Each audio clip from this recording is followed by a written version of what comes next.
If you are a problem gambler, if you are putting your financial well-being in harm's way, please hit the back button and seek help. We can't have you hurting yourself. For our last bet on the 3-unit line this week, we are looking at the Colts versus the Cleveland Browns. This game for us has moved up the board because Chubb is out.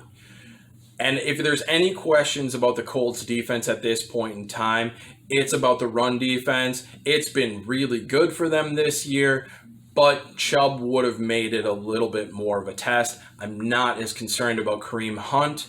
He's a little bit banged up. And I like how this Colts defense matches up. Now, if you look back to last year, Stefanski played against Marinelli. It was the Minnesota-Dallas game, and Minnesota scored 28 points. They possessed the ball, they played methodically, and they were very, very, very efficient. But that Dallas defense was no comparison to this Colts defense when it came to playmakers who could take you off the field. And the key one in this matchup is DeForest Buckner, because his role in this defense and his ability to get upfield against a zone running attack and what Stefanski likes to do wrecks everything for the running game. So this is going to be completely and squarely on the shoulders of Baker Mayfield. Even without Darius Leonard, there is a lot of speed and a lot of range in the middle of the Colts defense. It's not going to be an easy night or an easy day for Baker to manufacture the ball down the field, and there's going to be chances for them to take them off. Now, the Colts offense and the Browns offense, I see them as a very equal when it comes to how capable they are at this point in time. The Colts offensive line is pretty good. They're down their left tackle. But when you look at the offenses and how they match up versus the defenses they will play, that's where this becomes a big issue. Because the Cleveland Browns defense right now is Myles Garrett, Sheldon Richardson, and Ward. That's it.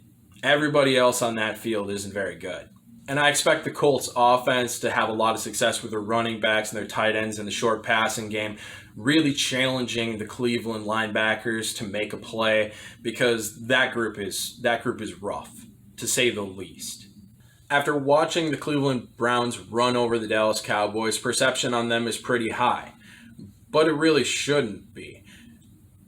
They lost to Baltimore horribly in week 1, and they aren't as bad as they looked in that game, but then they beat the Bengals. They beat the Washington team when Haskins threw 3 interceptions, and then they beat Dallas because they could run for 300 yards on them. Dallas isn't very good. Washington isn't very good. Neither are the Bengals. The Colts were expected to win this division by us from the start of this season, and nothing has really changed that in our opinion. They looked bad against Jacksonville, and they turned the ball over a number of times in the first week. But since then, the defense has really galvanized, really played well, and shut teams down. Last night, or Thursday night, you saw the Bears kicking Tampa Bay around the field for a good point of the game. They had 3 points. They couldn't move the ball at all on the Colts the week prior. They scored in junk time to make it 19-11. Now, Rivers hasn't been impressive. His arm is weak. He's been just doing enough to manage the game, but they are leaning on their defense. They're leaning on their run game, and I expect both of those things to be able to carry them past the Cleveland Browns. The Cleveland Browns have Pittsburgh to look forward to next week on the road. That is a big game for a 3-1 team to be looking at. The Colts are looking at the Bengals next week before they head into their bye. I think if there's any place where the Colts slip up, it's watching Burrow get to operate against his own defense. It's not Baker, because Stefanski's misdirection doesn't necessarily work against the zone, and Buckner being able to pierce the middle of that offensive line really limits the run game. I expect this to be a good game, but I expect the better team to pull it out, and that's the Colts. So we'll be betting 3 units on the Indianapolis Colts, -1, -1.5, wherever that line is falling right now. Even though they're on the road, they are the better team. They had one blip on their schedule with Jacksonville, and then they started beating good teams decisively. Cleveland's not one of those good teams. This defense is truly troubling. The only thing that they really have going for them is that they can take away one wide receiver. It's not an issue for the Colts. They like to spread the ball around. They can attack you with Garrett. But again, that's not a huge issue because the Colts have a very strong offensive line. Even with the left tackle out, they're going to be able to help others with the blocking scheme. Nelson, Kelly can individually take people on the inside. You only have to give a little help on Richardson. OV looks like a shell of his former self. And even with Claiborne out, there's just not a lot there for Cleveland to work with on the defensive side of the ball. Give credit to Stefanski and the front office, because when you bring in a new coach, you want to fortify some part of the team, and it's great to fortify the offense around an offensive-minded head coach, because Stefanski's offense can dictate to teams. It can keep possession of the ball and chew clock, which makes the job easier on the defense. But the fact of the matter is that they made sure their offense was on point and ready to go, which is a good decision. But this defense has been put on layaway.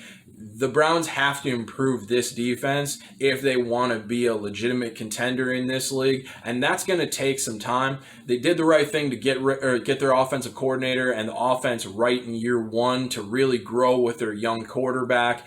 But the defense is going to be something that hurts them all year unless their offense is running on full cylinders. That can happen against the Bengals. That can happen against Washington and the Dallas Cowboys and Mike Nolan's awful defense right now.